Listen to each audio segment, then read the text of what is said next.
Hello students, welcome to greenfield study চ্যানেলের পক্ষ থেকে আপনাদেরকে জানাই আন্তরিক শুভেচ্ছা ভালোবাসা। তো আজকে আমি তোমাদের সাথে শেয়ার করব পশ্চিমবঙ্গ মধ্যশিক্ষা পর্ষদের দশম শ্রেণীর রায় ও মার্টিন প্রশ্ন বিচিত্রা সলভ 2026। তো আজকে আমি যে পেজটি আলোচনা করব বাংলার প্রথম পর্যায়ক্রমিক মূল্যায়নের 10-এর দাগের কোশ্চেনটি হেয়ার স্কুল। তো পেজ নাম্বার হলো 9। তো বন্ধুরা, যারা চ্যানেলটিতে নতুন থাকবা অবশ্যই চ্যানেলটিকে সাবস্ক্রাইব করো এবং বন্ধুদের মধ্যে শেয়ার করো। তো একের দাগের ঠিক উত্তরটি বেছে নিয়ে লেখো, কোনখানে থেকে টুকলিফাই করিসনি তো আলোচ্য উক্তির বক্তাকে। এখানে আলোচ্য উক্তির বক্তা হবে ছোট মাসি। পাবলো নেরুদার প্রকৃত নাম কি? পাবলো নেরুদার প্রকৃত নাম হলো নেকতালি রিকার্দো রেন্স বাসোয়ালতো। বিনা যুদ্ধে নাহি দিব সূচাগ্রহ মেদিনী। এখানে রেখাঙ্কিত পদটি কিসের দৃষ্টান্ত? এখানে অনুসর্গ হবে। কখনো বা শিবের মুখে বসানো হতো, কি বসানো হতো? হিরে। এরপরে আমরা আলোচনা করব 2-এর কম বেশি 20টি শব্দের মধ্যে উত্তর লেখো। বাবু কুইল ডাইভার্স বক্তা কেন একথা বলেছেন? বাবু কুইল ডাইভার্স বক্তা লর্ড কার্জন বাঙালি সাংবাদিকদের গরম গরম ইংরেজি দেখে বলতেন, সমুদ্র পাড়ে সেই মুহূর্তে কি ঘটেছিল? সমুদ্রের পাড়ে সেই মুহূর্তে বলা হয়েছে উত্তাল সমুদ্রের বাহু যেন প্রাচীন ধরিত্রী অর্থাৎ পৃথিবীর পূর্ব দিকের দেশগুলির থেকে আফ্রিকাকে ছিনিয়ে নিয়ে গেল। এরপরে নির্দেশক কাকে বলে? কোনো বস্তু বা ব্যক্তিকে বিশেষ অর্থে বোঝানোর জন্য এবং বস্তু বা ব্যক্তির সংখ্যা বোঝানোর জন্য কয়েকটি চিহ্নের ব্যবহার দেখা যায়, এই চিহ্নগুলিকে নির্দেশক বলে। সে জানতো না, কি জানতো না? কবি যে তার প্রেমিকার কাছে আর কখনো ফিরে আসবেন না, সেই বিষয়টি প্রেমিকার না জানার কথা উদ্ধৃতি অংশটিতে বলা হয়েছে। তারপরে দেখো, মাথার চুল খাড়া হয়ে উঠল। কার চুল কেন খাড়া হয়ে উঠেছে? এখানে তপনের চুল খাড়া হয়ে উঠেছে। নিজের প্রকাশিত গল্প পড়তে গিয়ে তপন যখন দেখে মেসোমশাই তার পুরোটাই কারেকশন করে, তখন তা দেখে তপনের চুল খাড়া হয়ে উঠেছে। তো এরপরে আমরা আলোচনা করব 2-6 উপবাক্যীয় কর্ম কাকে বলে? উদাহরণ দাও। উপবাক্য হলো এমন একটি বাক্যাংশ বা উপবাক্য যা প্রধান বাক্যের কর্ম অবজেক্ট হিসাবে কাজ করে। এটি সাধারণত যে, যখন, যেখানে, যেন, কি ইত্যাদি অব্যয় বা সংযোজক সূচক শব্দ দ্বারা শুরু হয়। উদাহরণ হিসেবে বলা যায়, আমি জানি তুমি ভালো ছাত্র। এখানে তুমি ভালো ছাত্র উপবাক্যটি প্রধান বাক্যের আমি জানি কর্ম হিসেবে কাজ করেছে। ওকে, তো এরপরে বাকি কোশ্চেনগুলি আমরা পিডিএফ আকারে আলোচনা করব। এরপরে আলোচনা করব 3-এর দাগের কম বেশি 60 শব্দে উত্তর দাও। আয় আরো বেঁধে বেঁধে থাকি, এ আমন্ত্রণের কারণ কি? অস্থির সংকটকালের ছবি। তো শঙ্খ ঘোষ তার আয় আরো বেঁধে বেঁধে থাকি কবিতায় অস্থির সময়ে মানুষের সংকটের ছবিকে তুলে ধরেছেন। রাজনৈতিক আদর্শহীনতা যেমন মানুষকে ঠিক পথ দেখাতে ব্যর্থ হচ্ছে, তেমনি সাম্রাজ্যবাদ ধর্ম অন্ধতার মতো অসুখ সমাজকে রক্তাক্ত করেছে। অস্তিত্বের সংকটে বিপদগ্রস্ত হয়ে পড়েছে মানুষ। আমাদের পথ নেই কোনো, আমাদের ঘর গেছে উড়ে, আমাদের শিশুদের সব ছড়ানো রয়েছে কাছে দূরে। প্রকৃত ইতিহাসহীনতা। এই সংকট থেকে মুক্ত হওয়ার জন্য প্রেরণা সংগ্রহ করার মতো কোনো ইতিহাসও আমাদের নেই, কারণ ক্ষমতাবান শাসকেরা যে ইতিহাস আমাদের উপহার দিয়েছে তা বিকৃত এবং তাদের মতো করে গড়ে তোলা।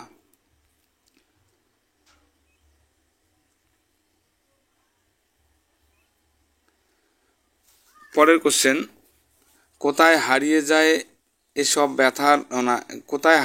এসব কথার মধ্যে কোন কথার মধ্যে তপন কেন হারিয়ে যায়? তো এটা 3-এর 2 নম্বর কোশ্চেন হবে। এখানে 3-এর 2টা উঠে নাই। কোথায় হারিয়ে যায় এসব কথার মধ্যে কোন কথার মধ্যে তপন কেন হারিয়ে যায়? এইসব কথার অর্থ, সন্ধ্যাতারা পত্রিকায় তপনের গল্প প্রকাশের পরে মেসো সুকৌশলে প্রকাশ করে দেন তার কারেকশন এর কথা। সে কথাটাই এরপর ছড়িয়ে পড়ে সারা বাড়িতে। তপনের বাবা যাবতীয় কৃতিত্ব মেসোমশাইকে দেন। তার মেজো কাকু বলেন যে ওরকম মেসো থাকলে তারাও গল্প লেখার চেষ্টা করতেন। এমনকি তিনি না থাকলে তপনের গল্প সম্পাদক যে ছুঁয়েও দেখতেন না সে কথাও বলা হয়। এসব কথা তপনকে প্রভাবিত করে। তপনের হারিয়ে যাওয়ার কারণ এসব কথা তার সব আনন্দকে অদৃশ্য করে দেয়। এরপরে দেখো 4 কম বেশি 150 শব্দের উত্তর দাও। যদি কখনো লেখা ছাপতে দেয় তো তপন নিজে গিয়েই দেবে। কখন তপন এমন সিদ্ধান্ত নিয়েছিল? কেন তার এমন সিদ্ধান্ত?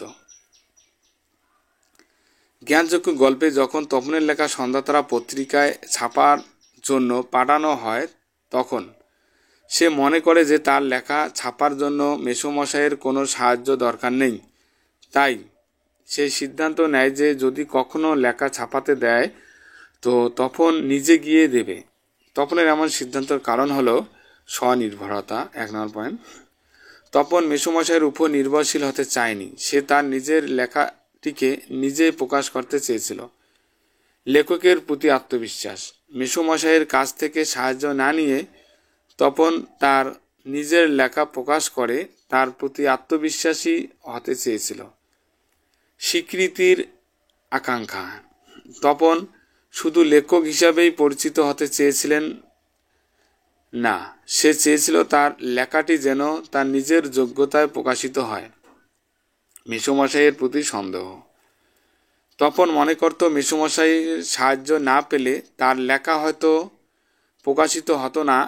তাই সে মেসোমশাইয়ের উপর নির্ভর না করার সিদ্ধান্ত নেয়।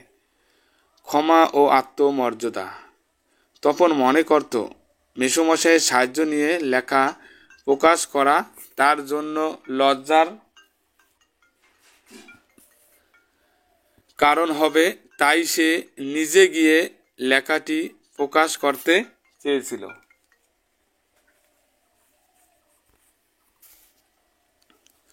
এরপরে 4-2 নম্বর কোশ্চেনটি দেখো। অসুখী একজন কবিতার নামকরণের সার্থকতা আলোচনা করো।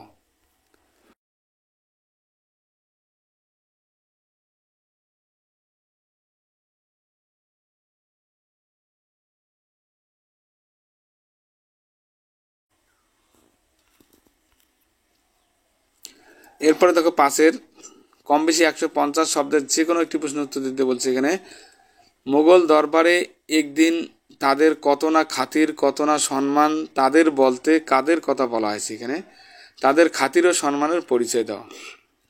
মোগল দরবারে একদিন তাদের কত না খাতির কত না সম্মান, এখানে তাদের বলতে সেই সব ব্যক্তিদের বোঝানো হয়েছে যারা একসময় মোগল দরবারে বিশেষ মর্যাদা ও গুরুত্ব পেতেন। সাধারণত এতে কবি, সাহিত্যিক, পণ্ডিত, বিদ্বান, উচ্চপদস্থ আমলা বা রাজন্যবর্গ অন্তর্ভুক্ত ছিলেন। তাদের খাতির ও সম্মানের পরিচয় দাও। মোগল সম্রাটদের আশীর্বাদ। মোগল শাসকরা জ্ঞানী গুণীদের বিশেষভাবে সম্মান করতেন এবং রাজদরবারে স্থান দিতেন। উচ্চপদ ও অনুগ্রহ। বিদ্বান ও শিল্পীদের রাজসভার কবি, সঙ্গীতজ্ঞ বা উপদেষ্টা হিসেবে নিযুক্ত করা হতো। 3 নম্বর পয়েন্ট, পুরস্কার ও দান। তাদের জন্য মূল্যবান পোশাক, অর্থ, ভূসম্পত্তি ও উপঢৌকন দেওয়া হতো। 4 নম্বর, দরবারে উপস্থিতির সম্মান।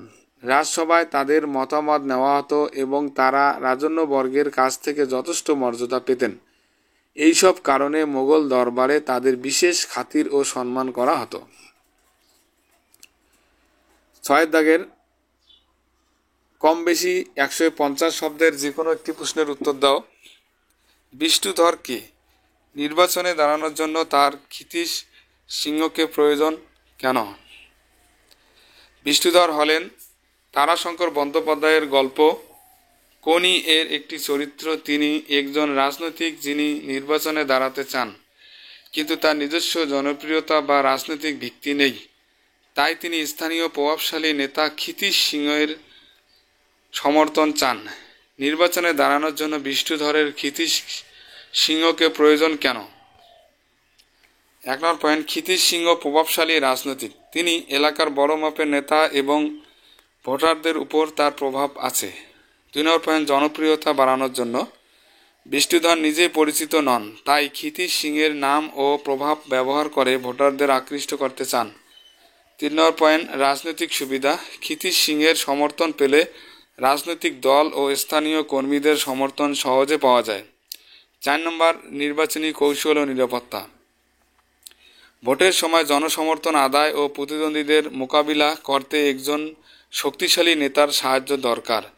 এই কারণেই বিষ্ণুধর নির্বাচনে জিততে ক্ষিতিশ সিংয়ের সমর্থনের আশায় থাকেন। তো এরপরে আলোচনা করব 7 দাগের, চলিত গদ্যে অনুবাদ করো। Honesty is a great virtue, সততা একটি মহান গুণ। If you do not deceives others, তো আপনি যদি অন্যকে প্রতারিত না করেন। If you do not tell a lie, মিথ্যা না বললে। If you are strictly just and fair in your dealing with others, আপনি যদি অন্যদের সাথে আপনার আচরণের কঠোরভাবে ন্যায্য এবং ন্যায্য হন। You are an honest man, আপনি একজন সৎ মানুষ। Honesty is the best policy, সততাই সর্বোত্তম নীতি। An honest man is respected by all, একজন সৎ মানুষ সবার কাছে সম্মানিত। Every man trust and honest man, প্রতিটি মানুষই একজন সৎ মানুষকে বিশ্বাস করে। None can prosper in life if he is not honest, সৎ না হলে কেউ জীবনে উন্নতি করতে পারে না। তো বন্ধুরা, তাহলে আজকে আমরা এই পর্যন্ত আলোচনা করলাম। তো যারা চ্যানেলটিতে নতুন আছে অবশ্যই চ্যানেলটিকে সাবস্ক্রাইব করো এবং বন্ধুদের মধ্যে শেয়ার। এইরকম আরো ইন্টারেস্টিং ভিডিও পেতে সাবস্ক্রাইব করে রাখুন আমাদের চ্যানেলটিকে। দেখা হচ্ছে পরের ভিডিওতে।